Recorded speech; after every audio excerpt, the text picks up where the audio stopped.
Assalamualaikum warahmatullahi wabarakatuh.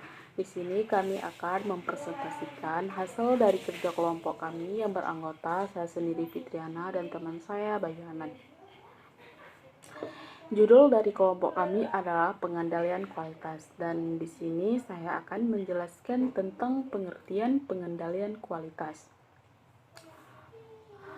Pengendalian kualitas adalah kegiatan yang dilakukan untuk menjamin agar kegiatan produksi dan operasi yang dilaksanakan sesuai dengan apa yang direncanakan. Dan apabila terjadi penyimpangan, maka penyimpangan tersebut dapat dikoreksi sehingga apa yang diharapkan dapat tercapai.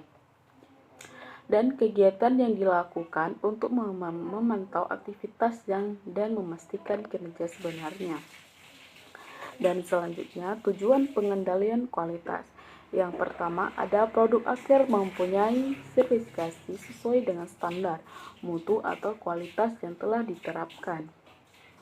Dan yang kedua, agar biaya desain produk, biaya investasi, dan biaya proses produksi dapat berjalan secara efisien.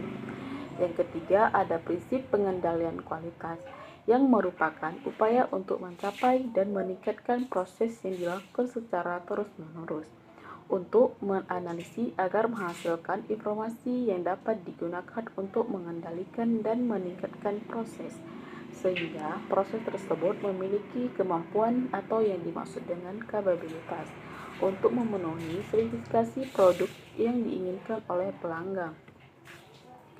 Dan selanjutnya, faktor-faktor pengendalian kualitas. Yang pertama ada kemampuan proses, dan kedua spesifikasi yang berlaku, yang ketiga tingkat ketidaksesuaian yang diterima, yang keempat biaya kualitas. Dan selanjutnya langkah-langkah pengendalian kualitas. Yang pertama ada merencanakan spesifikasi, yang kedua melaksanakan rencana, dan yang ketiga memeriksa atau meneliti hasil yang dicapai, yang keempat melakukan tindakan penyesuaian bila diperlukan. Dan selanjutnya alat bantu pengendalian kualitas yang akan dijelaskan dan dibaca oleh kawan saya Bayu Anan. Assalamualaikum warahmatullahi wabarakatuh. Baik, saya akan melanjutkan hasil presentasi kinerja kelompok kami yang tadinya dibaca oleh Fitriana dan sekarang saya akan melanjutkannya. Pertama-tama, alat bantu pengendalian kualitas. Alat bantu pengendalian kualitas ini ada beberapa hal. Yang pertama ada flowchart, yang kedua ada Pareto, dan yang ketiga ada histogram, keempat ada scatter diagram, kelima ada chart, yang keenam ada contour chart, yang ketujuh ada cause and effect diagram. Pengendalian kualitas statistik proses kontrol atau biasanya disebut dengan SPC adalah proses yang digunakan untuk memantau berbagai standar dengan melakukan pengukuran dan tindakan korektif selagi produk atau jasa sedang berada dalam proses produksi. Berdasarkan pengertian tersebut, dapat dipahami bahwa SPC ini merupakan suatu teknik yang digunakan untuk memantau atau mengawasi atau mengontrol suatu produk apakah sesuai dengan standar yang telah ditetapkan oleh perusahaan. Dengan melakukan pengukuran, apabila terjadi ketidaksesuaian produk dengan standar, maka tindak selanjutnya yaitu menemukan dan menyingkirkan penyebab ketidaksesuaian produk selama proses produksi.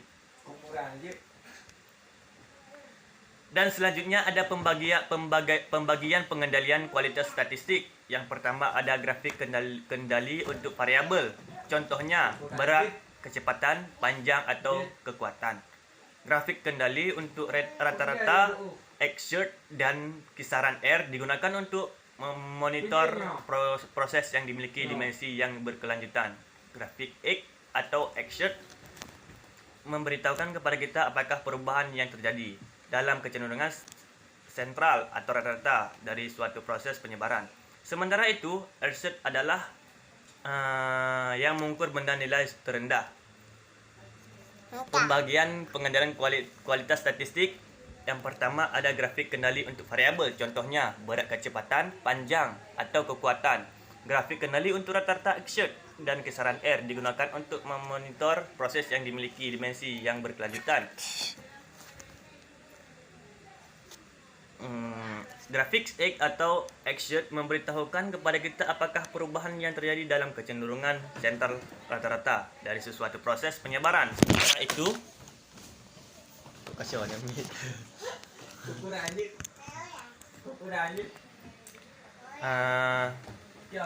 Baik, kita kembali lagi.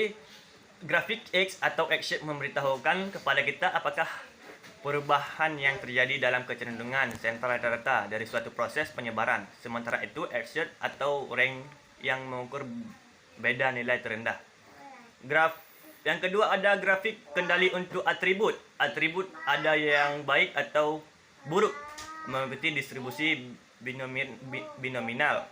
Distribusi normal dapat digunakan untuk menghitung batas grafik P ketika ukuran sampelnya besar, sementara X-shirt yang berarti count atau hitungan cacat itu bermaksud bahwa C-shirt dibuat berdasarkan pada kebanyakan titik cacat dalam suatu item dengan menghitung semua kerusakan pada item sampel.